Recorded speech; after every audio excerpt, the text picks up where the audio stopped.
Trump posts on Truth Social at 11:42 p.m. Moments ago, at my direction, the United States Central Command executed one of the most powerful bombing raids in the history of the Middle East and totally obliterated every military target in Iran's crown jewel, Kharg Island. Iran's crown jewel, that phrase matters, because Kharg Island is not just a military base. It is not just a strategic target. Kharg Island handles approximately 90% of Iran's entire crude oil exports. Every barrel of oil Iran sells to China, which is essentially the only country still buying Iranian oil, moves through Kharg Island. Without Kharg, Iran's oil economy does not exist. For 15 days, Kharg Island had been left untouched. The US and Israel had struck nuclear facilities, missile factories, IRGC bases, military infrastructure, and the Supreme Leader's compound.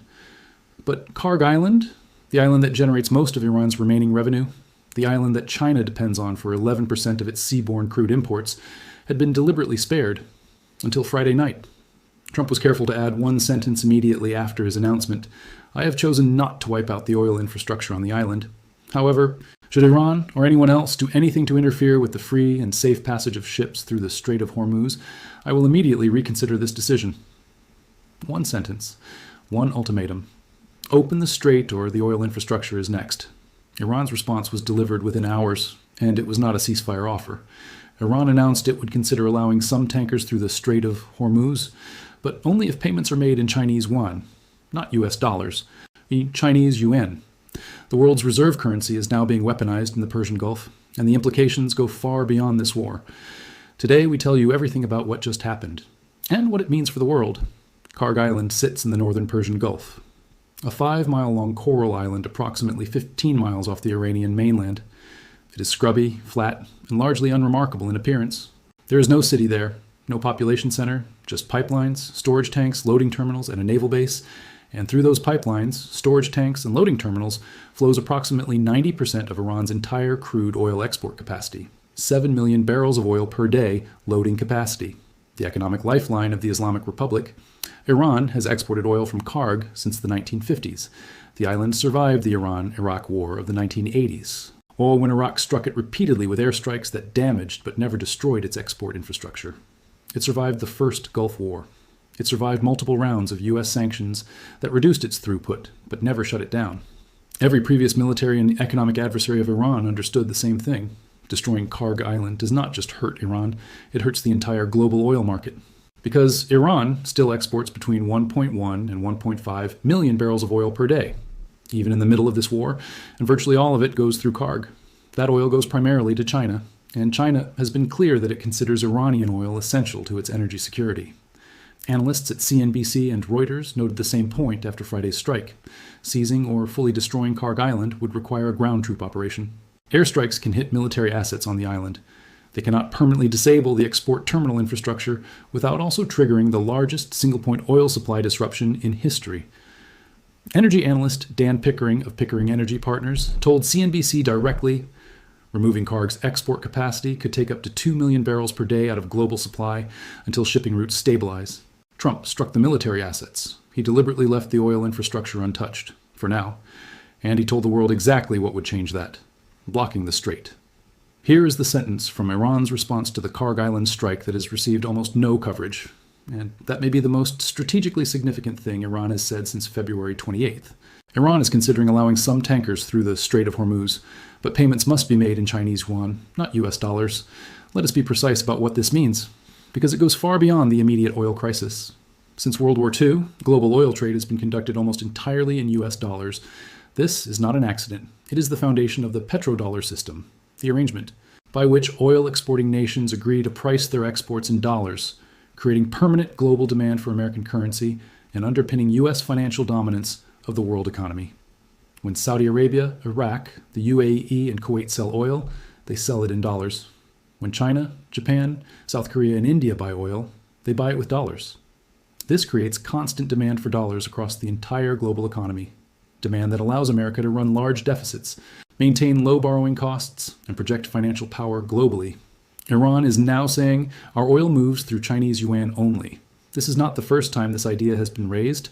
China and Russia have been pushing for years to reduce dollar dependence in commodity trade. Saudi Arabia has discussed yuan-denominated oil contracts. Russia began pricing some energy exports in rubles and yuan after 2022 sanctions. But Iran is doing something new. In the middle of an active war, under the most intense military pressure in its history, it is making yuan-denominated trade a condition for reopening a waterway that carries 20% of global oil. If even one major oil shipment passes through the Strait in yuan, endorsed by China, facilitated by Iran, it sets a precedent that the petrodollar system has never faced. Not from OPEC, not from Russia, and not in a moment of global economic crisis when the world is desperate for oil. Trump's Truth Social post on Friday night contained something more specific than his previous threats, a direct conditional ultimatum with an implied timeline. I have chosen not to wipe out the oil infrastructure on the island. However, should Iran or anyone else do anything to interfere with the free and safe passage of ships through the Strait of Hormuz, I will immediately reconsider this decision. Immediately. Not eventually. Not after further warnings. Immediately. Trump also said on Fox News, in an interview that aired Friday, that the U.S. would strike Iran very hard over the next week. When asked about escorting oil tankers through the Strait, he said, "We would do it if we needed to. Hopefully things are going to go very well. We're going to see what happens." Then he added, and this is the sentence that moved oil markets Friday morning before the Kharg strike was announced: "The war will continue when I feel it in my bones." When a reporter asked when the war will end, Trump said, "When I feel it in my bones." Not when objectives are achieved, not when Iran surrenders, not when a ceasefire is agreed, when Trump feels it in his bones. Bloomberg reported that Hegseth promised most intense strikes today before the Kharg bombing was confirmed, and said Iran's military is essentially defeated. Iran has no air defenses. Iran has no air force. Iran has no navy, Hegseth said at a Pentagon briefing. Then he acknowledged that Iran's one-way attack drones were down 95%, but he said the Strait of Hormuz blockade was sheer desperation. Sheer desperation from a country with no air force, no navy, and a wounded supreme leader in hiding. Yet the strait remains closed. Oil is at $100, and Iran's response to the Kharg strike was not surrender. It was pay in yuan. Iran's official response to the Kharg Island strike was delivered Saturday morning. It was not diplomatic. It was not a peace offer. It was a direct threat delivered in language designed to be quoted around the world. Iranian state media, citing an official statement, said Iran would reduce U.S.-linked oil facilities to a pile of ashes if oil structures on Kharg Island were attacked. A pile of ashes. This is the language Iran uses when it means to be taken literally. Not a warning, not a conditional. A description of what will happen.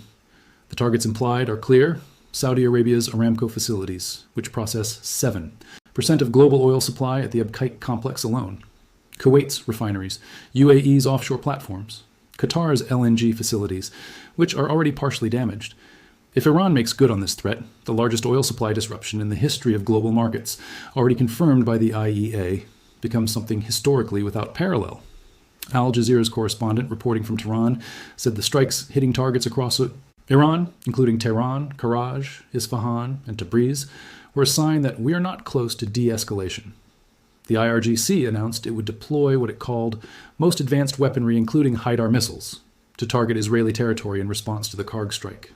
Iran's new supreme leader, Mojtaba Khamenei, still not seen publicly, still communicating only through written statements read by television presenters, said through his first official message on Thursday that the strait would remain closed and Iran would continue attacking U.S. bases.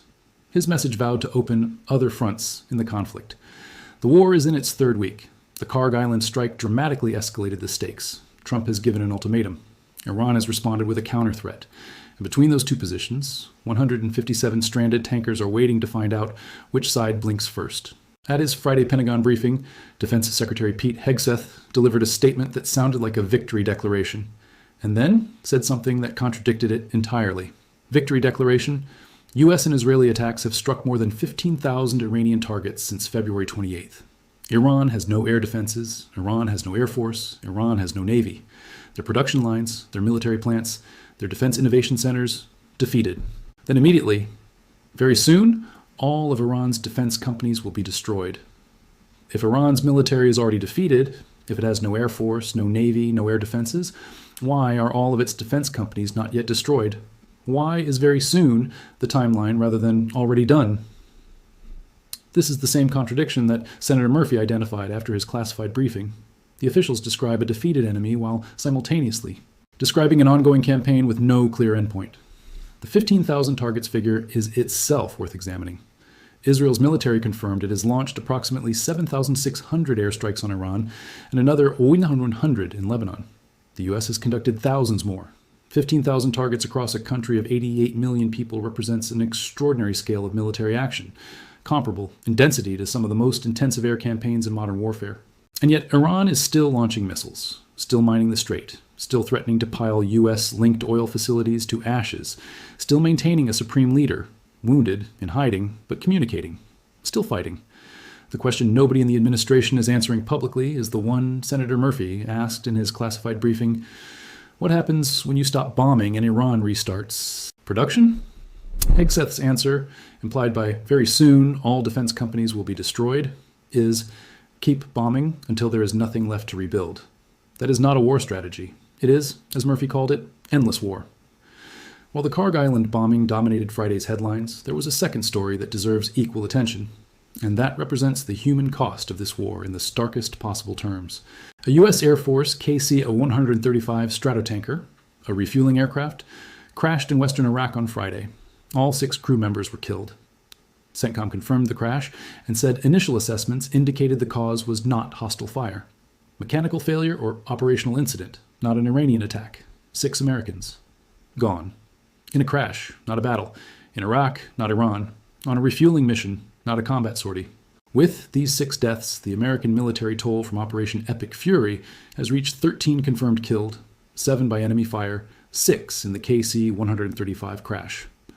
Hegseth acknowledged the crash at his Friday briefing, calling it one of the bad things that happen in war. France also confirmed its first military death of the war on Thursday. Adjutant Chef Arnaud Friant, killed in a drone attack on a joint French-Iraqi Peshmerga training base in the Erbil region of Iraqi Kurdistan. Several other French soldiers were wounded.